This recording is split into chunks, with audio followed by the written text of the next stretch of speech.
Today what we want to talk about is point-slope form. Up to this point we've had standard form, we've had slope-intercept form. Now we want to talk about putting our equations into what we call point-slope form. And we can do this especially when we're given just one point and the slope of the line. So point-slope form is simply this: y minus y1 equals m, which is the slope, times x minus x1. So let's go ahead and try this out based upon the problem that we have here. Write an equation in point-slope form for the line that passes through 3, negative 2 with a slope of 1/4. So I'm going to start with my equation. Y minus y1 equals m times x minus x1. So I have the point 3, negative 2. So I'm going to go ahead and write y minus negative 2, that's my y1, that's my y value, equals, I know my slope of 1/4, times x minus 3, that's my x value, x1. And I can go ahead and simplify that to be y plus 2 equals 1/4 times x minus 3. And that's plain and simply it. That's how we go ahead and write it in point-slope form. Now it says graph it. So if we had to graph it, 1, 2, 3, 4, 1, 2, 3, 4. I have 3, negative 2 over 3 down 2. And I have a slope of 1/4, so up 1 over 1, 2, 3, 4. Down 1 over 1, 2, 3, 4.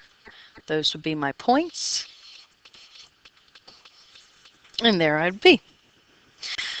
Next, we have a problem that says write an equation that's already in point-slope form and put it into standard form. Just as a reminder, I went ahead and I added this in here for you to remember what standard form is. Ax plus by equals c.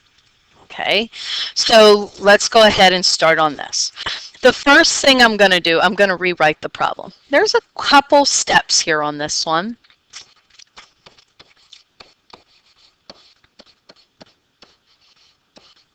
The first thing I'm going to do is I'm going to multiply both sides by 3.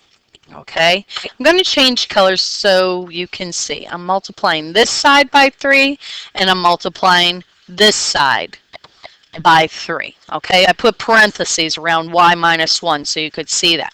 The reason why I'm multiplying by 3 is so I can get rid of this 3 in the denominator. These two cancel. This is all showing multiplication, so I don't have to multiply 3 to x minus 5, okay? What I'm doing is I'm multiplying these together, and that's why I can cancel those threes out. On the other side, though, I'm going to have to distribute. So I'll have 3y minus 3 equals, and it'll be, and that should be a negative sign there, negative 2 times the quantity x minus 5. Okay, sorry, it doesn't show up very clear here, but that is a negative 2/3 x. So that was my mistake for writing it down. So the next thing I want to go ahead and do is I want to distribute that negative 2 to everything in the parentheses. So I'll rewrite 3y minus 3 equals negative 2x plus 10, because negative 2 times negative 5 makes positive 10.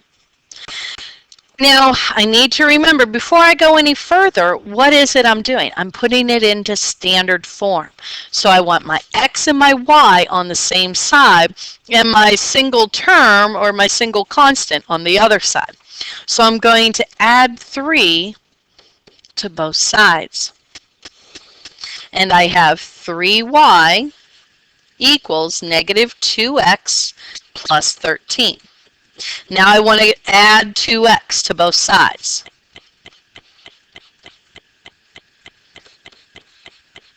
So now I have it in standard form. The final answer, those guys cancel, and it would be 2x plus 3y equals 13. And we're done. Finally, I have another equation that's put in point-slope form. And I want to go ahead and it tells me to put it into slope-intercept form. And this is where you might feel a little confused, because in the last problem, my first thing was I've got to get rid of that 3 in the denominator. And the reason why I wanted to do that is because I was putting it in standard form. Here, when I'm putting it in slope-intercept form, it's a little bit different. And so with this one, what I'm going to do is I'm going to leave that y plus 3 right now. And I want to distribute that 3 halves to everything in the parentheses. And that's where the confusion might come in for you. Well, I didn't distribute up above. Why am I distributing down here? And it's really just one of those things, if we're trying to put it in standard form, if there is a number in the denominator, let's get rid of it. But if we're trying to go to slope-intercept form, it's a different type of equation, and that's why we can simply distribute. So I have y plus 3 equals 3 halves x plus 3 halves. Now what I want to do is I want to subtract 3 from both sides. Because remember, we're solving just for y. Okay, that's another reason why. I want my y to be by itself, okay? I don't want to, like I did up above, and distribute that 3 to the y, okay? In this case, if I multiplied both sides by 2. That's not what I want to do. I want y to be by itself. That's why I'm not distributing. So I'm subtracting 3 from both sides, so I want to say 3 halves minus, and remember 3, if I would say 6 over 2, right? 6 divided by 2 is 3. So 3 halves minus 6 halves is negative 3 halves, all right? This is just a little sidebar of some really cool fraction math I'm doing here. I'm sure you agree. Y equals 3 halves x minus 3 halves. And we're done. Okay? Thank you.